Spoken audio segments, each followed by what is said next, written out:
জুবিন গাৰ্গৰ জন্মদিন 18 নৱেম্বৰ।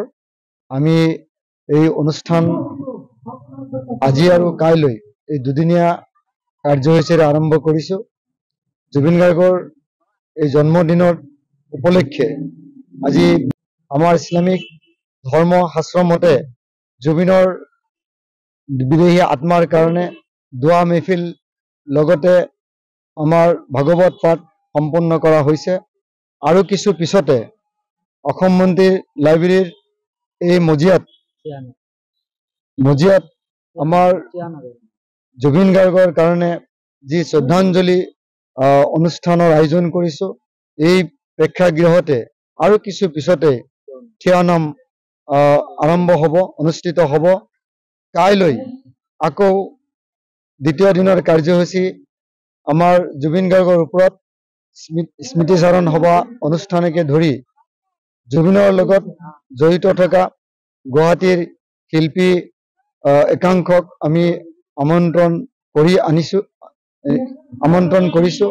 তেওঁলোকৰ দ্বাৰা জুবিনৰ যিবিলাক বচা গীত কাইলৈ পৰিৱেশন হ'ব। স্থানীয় শিল্পীৰ দ্বাৰাও আবেলি জুবিনৰ গীত পৰিৱেশন কৰা হ'ব। আমি অসম মন্দিৰ লাইব্ৰেৰী আৰু জেভিএন ক্লাবৰ সদস্যসকলে অসমীয়া জাতিৰ প্ৰাণৰ শিল্পী এই শিল্পীগৰাকীৰ অস্বাভাৱিক মৃত্যুত আমি অসমবাসীৰ লগতে আমি মৰ্মাহত, আমি বহুত দুখিত ব্যথিত। আৰু তেওঁৰ এই অস্বাভাৱিক মৃত্যুত যি তেওঁৰ আমি হেৰাব লগা হ'ল, তাৰ বেদনা আমাৰ মাজত আজি দুমাহ পাৰ হ'লেও আমি দুমাহে তেওঁৰ কাৰণে চকুলো টুকিছোঁ।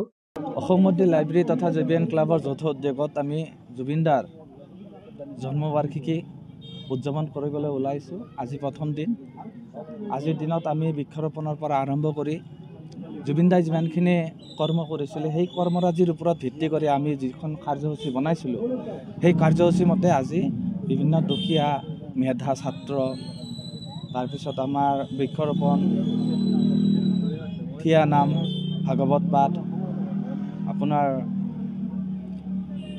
দোৱা মেহফিল, স্কুলীয়া ছাত্ৰ ছাত্ৰীৰ মাজত বিভিন্ন ধৰণৰ প্ৰতিযোগিতা যেনে কুইজ কম্পিটিশ্যন, জুবিনদাৰ জীৱনীৰ ওপৰত, জুবিনদাৰ ছবিৰ চিত্ৰাংকন প্ৰতিযোগিতা, এইখিনি আজিৰ দিনৰ কাৰ্যসূচী আছিল।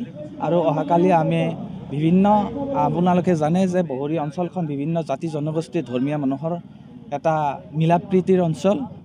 আৰু ইয়াতে আমি বিভিন্ন জাতি জনগোষ্ঠীৰ যিমানখিনি মানুহ আছে চবৰে পাৰম্পৰিক সাজত একেলগ হৈ একত্ৰিত হৈ আমি অহাকালি আমি জুবিনদাৰ শ্ৰদ্ধাঞ্জলি অনুষ্ঠান পাতিছোঁ। তাতে আমি সকলোৱে একত্ৰিত হৈ শ্ৰদ্ধাঞ্জলি অনুষ্ঠানখন একেলগে সাফল্যমণ্ডিত কৰিম। তাৰপিছতে আমি জুবিনদাৰ জীৱনৰ লগত জড়িত থকা কিছুমান ব্যক্তিক আমি নিমন্ত্ৰণ কৰিছোঁ। তেখেতসকলৰ দ্বাৰাই আমি এখন স্মৃতিচাৰণ সভা ৰাখিম। আৰু তাৰপিছতে জুবিনদাৰ লগত জড়িত থকা কিছু শিল্পী সমাজ আহি আমাৰ মাজত জুবিনদাৰ গীতৰ সোঁৱৰণি আগবঢ়াই জুবিনদাক আমাৰ মাজত জীয়াই তুলিব। এইখিনিয়ে আমাৰ জুবিনদাৰ 53তম জন্মবাৰ্ষিকৰ কাৰ্যসূচী আছিলে। আপোনালোকে আহিছে, তাৰ কাৰণে আমি সকলোকে ধন্যবাদ জনাইছোঁ। আজি যিটো মহান অনুষ্ঠানে মোক ইয়াত আমন্ত্ৰণ কৰি আনিলে, যিটো জাতি বা ধৰ্মৰ ভেদাভেদ নাৰাখি যিটো অনুষ্ঠান তেওঁলোকে আয়োজন কৰিছে, সঁচাকৈ নিথৈ আনন্দিত প্লুপ্ত হৈছোঁ। আৰু আমাৰ প্ৰাণৰ শিল্পী গৰাকীৰ আজিৰ এই জন্মদিনত তেওঁক যি এই উদ্যোক্তাসকলে এনেদৰে সোঁৱৰিছে বা লগতে আমিও সুযোগ পাইছোঁ তেওঁক এই অনুষ্ঠানত সোঁৱৰণ কৰিবলৈ, আমি বিৰাট আনন্দিত হৈছোঁ। আৰু এই প্ৰাণৰ শিল্পীগৰাকী য'তেই নাথাকক কিয় সদায় সুখত থাকক, তেওঁৰ আমি আত্মাৰ চিৰশান্তি কামনা কৰিছোঁ। আৰু লগতে তেওঁৰ আমি ন্যায় বিচাৰিছোঁ, অতি সোনকালে যাতে তেওঁ ন্যায় পায় আৰু তেওঁ যাতে বৈকুণ্ঠত বাস কৰে, তাৰ পৰা আমি ভগৱানৰ চৰণত, তেৰাৰ চৰণত সেৱা প্ৰাৰ্থনা জনাইছোঁ।